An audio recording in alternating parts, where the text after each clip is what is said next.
Kok. Oh, gila, ini outnya lebih panjang lagi nih Panjang biasanya ya, nih. karena enggak sendiri. Nah, jadi tim kreatif gua guys udah kehabisan ide, udah mulai bego ya. Oke kok, ini ada siapa nih kok? Ya, halo semua, nih intro ya, gue intro nih, semi host nih gue. Iya. Kurang bayaran bentar. Jadi namanya Billy guys, ini partner gue di setiap PT-PT gue. Dan kenapa ada sesi hari ini kita summon Billy nih hari ini ya. Karena banyak banget dari kalian yang nanyain, gimana sih cara punya bisnis partner?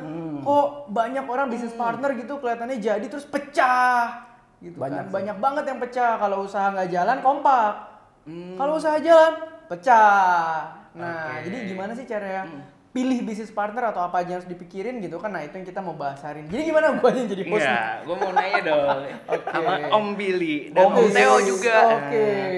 Ini berarti mulai bisnis itu mulai bareng maksudnya partner itu sejak kapan sih? Kita tuh bareng kayaknya dari 2019 awal ya. Start bisnis pertama. Ya. Gitu. Tapi kenalnya kayaknya udah lebih lama. Kita dari 2011. Nah, pertanyaannya adalah bagaimana kalian bisa memilih untuk partneran? Apa yang dilihat dari Theo dan apa yang dilihat dari Billy? Waduh, Sebaliknya. ini kayak Langsung perang aja. nikah anjir. Kayak pilih jodoh kan sama Saya kayak partner pilih bisnis. partner bisnis. Bener, ini gitu. bener banget, krusial banget sih. Dari mana dulu nih host? Iya, Siapa apa dulu yang dilihat jawab? maksudnya kayak value-nya apa gitu, nilainya yang kayaknya nih cocok nih sama gua gitu. Siapa dulu yang jawab nih? Boleh, kok Theo dulu. Oke, jadi mungkin dia emang tipe gue enggak. Ngeri juga. Agak geli ya. Kebetulan orang tua gue setuju. Oke. Jadi gini. Gue sama Billy tuh backgroundnya sama-sama dari 2015, punya IO masing-masing. Iya. Seperti yang kalian tahu, gue mainnya di bazar, yang kalian udah lihat tuh di Byte segala macem ya. Billy itu main di event-event government, event-event Korporat. besar lah.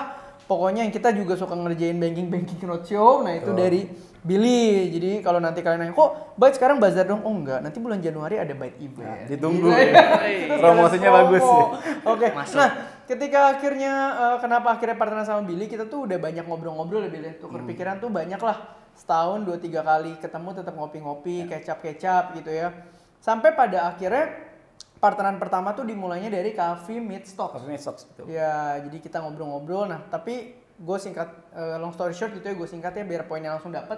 Apa yang bikin gue mau partneran sama Billy di awal adalah pertama yang gue lihat nih orang pintar. Pertama gue lihat nih orang pintar, terus gue assess dulu apa yang kira-kira yang gue bisa, yang gue nggak bisa. Apa kira-kira yang kurang di gue nih? Gue lihat tuh dari Billy. Dari cara apa? Kita ngobrol ya, kita banyak gimana sih cara lewatin masalah, lu biasa roles-nya di company lo apa, segala macam. Dari situ gue assess nih, oh ternyata banyak nih hal yang gue nggak bisa, Billy bisa. Jadi menurut gue kalau nanya gue sekarang mau partneran nih versi gue ya, Theo Derek ya. Pertama lu harus kenal dulu lu bisanya apa. Kedua lu harus tahu lu nggak bisanya apa. Nah, jadi ketika ketemu partner tuh kalau bisa skillnya jangan overlapping banget. Oke. Tapi saling melengkapi, melengkapi. biar punya peran masing-masing. Yang kedua, ini yang menurut gue agak sulit ya, tapi ini personal banget. Gue nyari partner yang values-nya itu bisa lumayan bawa-bawa agama gue sih. Biarpun gue nggak bermaksud agamis, tapi kita punya value yang sama. Duit nggak nomor satu. Itu kalau kita berdua tuh. Impact nomor satu, jadi berkat nomor satu. Itu yang nanti turunannya ke setiap decision kita. Arahnya tuh akan ke sana. Biarpun bisnis pasti tetap ngomongin duit ya, supaya survive ya. Tapi tiap decision kalau nilainya sama, kita nggak bakal clash untuk itu gitu ya. Nah, terus mungkin yang ketiga yang gue lihat adalah maturity. Billy itu orang yang cukup mateng, cukup dewasa, dan kita bisa ngobrolin banyak hal terbuka secara dewasa. Karena kadang kan kalau mau ngobrol terbuka, partner kita nggak dewasa, ya nggak bisa komunikasi. Nah itu sih kok dari gue. Kalau dari Gitu. Billy gimana? Ini Apakah by the way, sama? by the way gue liatnya ke kamera atau ke ini nih, ke host nih. Ke host boleh kan? Ya, Ke host ya. udah. Oke. Biar kompakan dulu. Ya, gitu. tenang aja, ini podcast nggak ada aturannya. Oh iya. Yang penting datang. Oke, ini udah datang ya. Oke, kalau dari gua sebetulnya kurang lebih mirip-mirip sama Theo. Jadi awal-awal kenapa gua pengen partneran sama Theo adalah yang pasti ada opportunity-nya dulu. Ya kan, ketika ada opportunity terus diobrolin, gua lihat dulu value-nya. Tadi value nih orang gimana. Karena jujur waktu partneran sama Theo itu bukan partner pertama gua. Jadi ada beberapa bisnis yang memang sebelumnya dari 2015 tuh gua bangun dengan partner yang berbeda, dan ada yang jalan, ada yang pecah, lebih banyak yang pecah sebenarnya. Nah dari situ gue belajar ngelihat orang pertama kali, oke, ada opportunity-nya, iya. Tapi harus lihat dulu value orangnya kayak gimana. Oh. Ya kan, value orangnya seperti apa, bisa dipercaya atau enggak. Nah jadi poin pertama yang gue lihat nih orangnya punya value nggak, value-nya sama-sama gue nggak. Yang kayak tadi, misalkan dia ngelihat uang di atas segalanya nggak. Kira-kira kalau misalkan uangnya banyak bisa tusuk gue nggak dari belakang gitu kan. Karena kan terjadi kan di dalam dunia bisnis main tusuk-tusukan gitu kalau ada duit gitu kan. Value-nya nomor satu. Kedua, attitude-nya. Gitu, attitude, karakter, sikapnya kalau menghadapi masalah seperti apa. Jadi kelihatan juga tuh sebenarnya dari kita ngobrol, karena kita sebelum partneran pun nggak langsung partneran gitu. Jadi kita ketemu beberapa kali, bahkan ikut workshop sama-sama dulu gitu ya. PDKT Terus dulu ya. PDKT dulu, terus mungkin kayak bisnis-bisnis kecil dulu di awal gitu, terus ngobrolin kalau misalkan kita partneran gimana. Jadi nggak langsung gitu. Jadi PDKT dulu lah. Gitu. Ini kan kalian role-nya berbeda nih ya dalam sebuah bisnis. Nah, ini aku mau nanya langsung ke Om Billy ya. Oke. Kebetulan lagi jadi. Ini Om ya, bukan Koko ya Bang. Oh iya. Tua banget. Koko, oke. Koko Billy ya. Iya, iya. Nah, misalkan kalian kan partneran nih, running bisnis, role-nya berbeda. Oke. Pernah nggak maksudnya kayak dalam running itu kayaknya gue kerjanya lebih banyak nih, Oke. karena gue megang operasional. Theo kayaknya ini doang nih kerjaannya kayak nggak segitu besar effortnya banding gue gitu. Kalian pernah nggak? Dan gimana kalian ngerespon itu? Pertanyaannya aja udah ngarahin anjing. Iya, ngarahin. Jawabannya pernah. Pasti dong. Pasti. Karena, nah balik lagi gini ya. Kalau kita ngobrolin tentang role, itu kita nggak boleh hitung-hitungan siapa yang lebih capek sebetulnya. Karena belum tentu yang lebih capek impact-nya lebih maksimal. Jangan-jangan ada orang-orang yang mungkin nggak capek tapi kita butuh, ya kan? Tapi impact-nya itu paling gede. Impact. Betul. Jadi kita fokus sama impact-nya sama hasilnya. Kalau seandainya misalkan Theo maksimalnya, contoh ya kalau misalkan kita biasa networking gitu, Theo paling banyak biasanya yang kasih ide. Dia yang paling kreatif, dia yang paling pinter nih cari opportunity segala macam. Ya kan? Setelah itu dia langsung turunin ke gua. Gimana caranya step by stepnya Bill? Operasionalnya nanti akan seperti apa? Kira-kira kita butuhnya apa aja, timnya apa aja. Nah itu semua konseptingnya semua gua. Gitu. Jadi Theo adalah punya ide dasarnya, kreativitasnya tuh Theo menang banget dan untuk convince orang tuh menurut gua sangat-sangat tajam lah menurut gua. Ya kan? Jadi setelah itu turun ke gua yang jalanin running operasionalnya, jadi jadilah impact yang maksimal. Nah coba kalau misalkan kita, let's say ya, misalkan gue ngomong hitung-hitungan kayak, aduh gue kerja lebih capek, gue yang koordinasi sama tim, gue yang kadang misalkan buat mondar-mandir, day to day-nya, meeting-meeting segala macem gitu, enak banget ya Theo. Tapi kalau misalkan kita balik lagi mikir, nggak ada Theo-nya, apakah ada konsepnya? Nggak akan ada. Gitu. Jadi harus lihat role itu penting banget. Dan memang balik lagi ya, asal value-nya sama, karakternya sudah teruji gitu, itu bisa jalan. Oh iya, keywordnya di impact ya. Impact, betul. I see. Nah, ini kan kalian role-nya berbeda-beda nih ya. Nah, gue mau nanya agak gamblang aja ya. Nah, Mau diadu domba nih. Asal ada duitnya mah nggak apa-apa. kayak biasa kalian nentuin pembagian sahamnya gimana sih? Oke. Theo kali jawab. Apa basisnya gitu? Gue harus lebih gede karena gue visioner. Gue harus lebih gede karena gue kerjain day to day. Gimana itu kalian pembagiannya gitu? Gue penasaran. Oh, kalau ini ya mungkin tadi udah ngomongin peran ya sama Billy dan ngomongin impact ya. Nah, itu tadi kalian lihat ya cara jawabnya cukup mature ya. Jadi itulah yang membuat kita bisa partneran lancar gitu. Kita bisa melihat strength-nya masing-masing. Karena ini sebelum mulai ke sana ya guys, gue pengen share kemarin gue udah ketemu orang di level yang cukup gede lah ya, ibaratnya dia bermain di circle-nya. Mungkin kalau kita udah kenal ya Raffi, Nagita, Arif Muhammad di level-level sana, pembagian kerja tuh lucu ya. Udah bukan pembagian kerja tuh kayak gue ngerjain accounting, lu ngerjain marketing dong, bukan. Dengan posisi gue yang punya traffic kayak sekarang, mungkin pembagian kerjanya udah gue buka channel deh, gue buka network deh, gue buka project deh, gue scale up deh semuanya deh. Tier networknya, kliennya, projectionnya. Nah, Billy bantu the whole bisnisnya supaya bisa berjalan. Nah, ketika dua ini sinkron, bisnis bisa makin gede tapi tetap jalan. Bayangin dua-duanya di sini, lempar ke sini rusak. Dua-duanya di sini, nggak kemana-mana. Nah, mungkin itu tadi selipan yang gue pengen share sedikit juga ke teman-teman dan itu yang berjalan sekarang. Kalau saham sebenarnya karena kita orangnya komunikasi cukup dewasa, jadi apa yang kita pikirin memang kita punya value atau apapun kita ngobrol ya. Betul. Kalau mostly sih gue mengidentifikasi apa yang gue sama Billy lakukan ya porsinya sama lah biasanya. Jadi kita biasa ratain, kecuali kita mau bikin sesuatu yang baru. Terus misalnya kita punya aset real nih, misalnya sekarang traffic ya. Betul. Gue bisa convert traffic nih Bill semua, kita bangun sesuatu yang baru. Gue minta lebih banyak dikit ya. Iya. Karena ini kan memang aset. Betul. Jadi biasa ngobrol aja. Dan kita sama-sama open. Boleh discuss, boleh counter, boleh nego sampai ketemu ya ayo jalan gitu. Jalan tengahnya ya. Nah, isi. Oh ya, kalian pernah gak sih maksudnya dalam running bisnis kan kalian jalanin berdua kan. Salah satu ada yang ngambil decision yang salah. In the end bisnisnya turun atau gimana itu. Nah, kalian pernah nggak ngambil salah satu decision? Apakah kalian salah-salahan? Terakhirnya apa gimana respon kalian gitu? Decision bener aja omset turun ya? Betul. Oh ya menjawab. Tapi gua rasa kalau misalkan decision salah sering kali ya. Karena tiap hari kan kita harus ambil keputusan kan. Dalam hal yang kecil, dalam hal yang besar gitu. Gua rasa ada namanya 1-2 kali, mungkin menurut gua lebih dari 5 kali kita pasti punya decision yang salah gitu. Tapi yang penting sebenarnya gini, bukan masalah decisionnya, tapi masalah komunikasi kitanya sama partner. Menurut gua ya, selama decision kita salah tapi kita maksudnya baik buat company, fokusnya ke goals company-nya ya itu kita bisa perbaikin sebenarnya.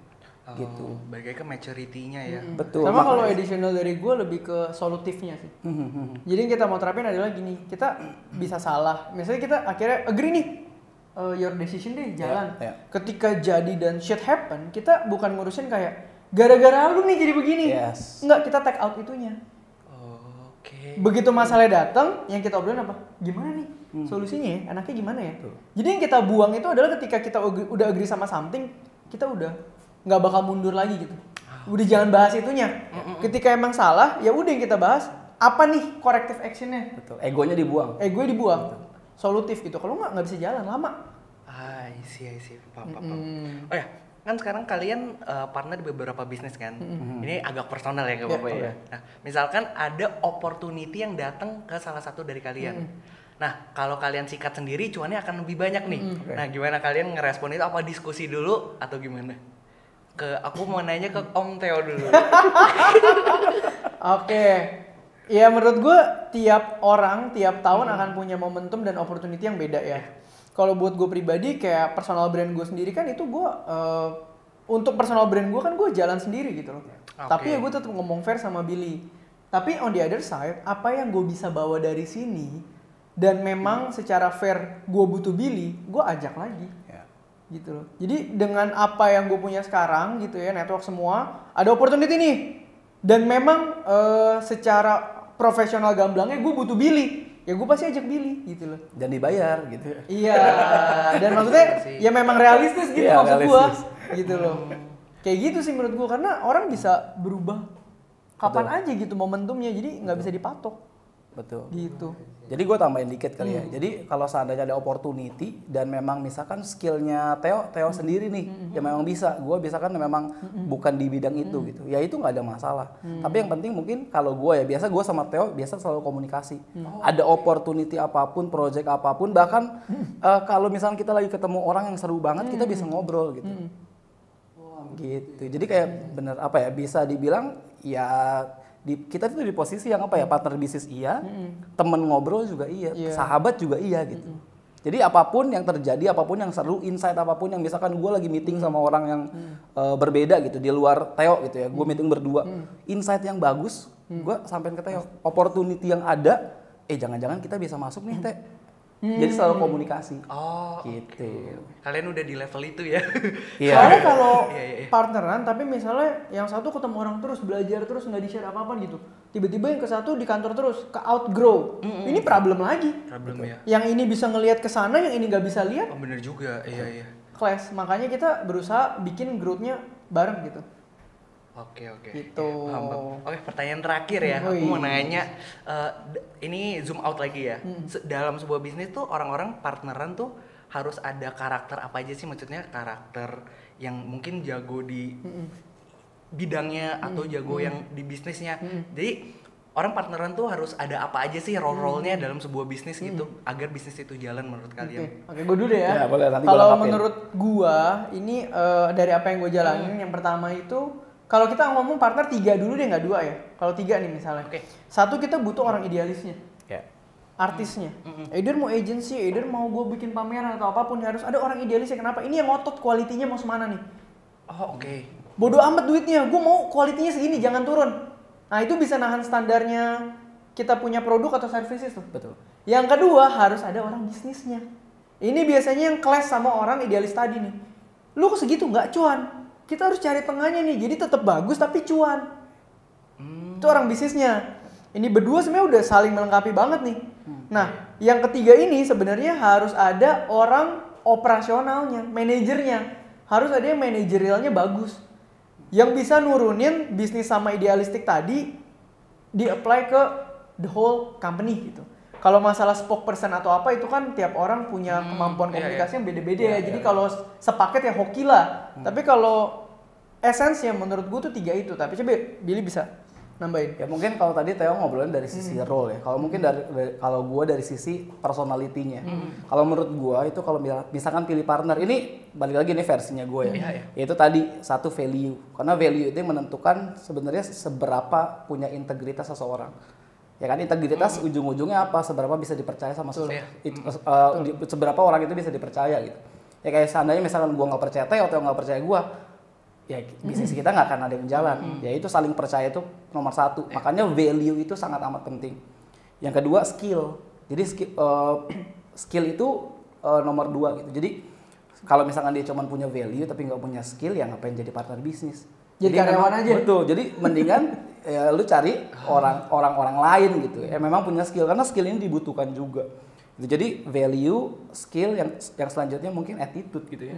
Sikap dalam menghadapi masalah, perbedaan pendapat, terus interaksi, ya kan? Kita kan 2 orang saling menajamkan kan. Dan namanya saling menajamkan diasah kan sakit, susah gitu. Nah, itu seberapa dewasa seseorang itu gitu. Itu sih menurut gue dari sisi personality-nya. Cukup. Karena kalau bisnis under pressure salah satu nggak kuat, collapse. Kalau bisnis lagi maju salah satu terlalu greedy, collapse juga. Betul. Gitu loh. Jadi gue percaya bahwa bisnis itu selama internalnya kuat, eksternalnya mau gimana pun bisa deh cari celah. Tapi eksternalnya masalahnya dikit aja, tapi internalnya bermasalah, pecah masih bisnisnya. I see. Gitu. Cukup kok. Thank you S3 kelas bisnisnya hari ini. Mantap. So buat teman-teman, thank you for watching. Ini episode gimana? Seru nggak nih kalau ada Billy? Nanti komen ya. Kalau mau topik-topik lain yang kita bisa bahas bareng dari pengalaman kita partneran, feel free banget aja untuk komen, dan semoga ini jadi berkat buat kalian semua. Jangan lupa subscribe dan jangan lupa follow juga nih. Instagramnya apa, Bill? @billytanhadi. Nah, @theoderic_. Oke, see you.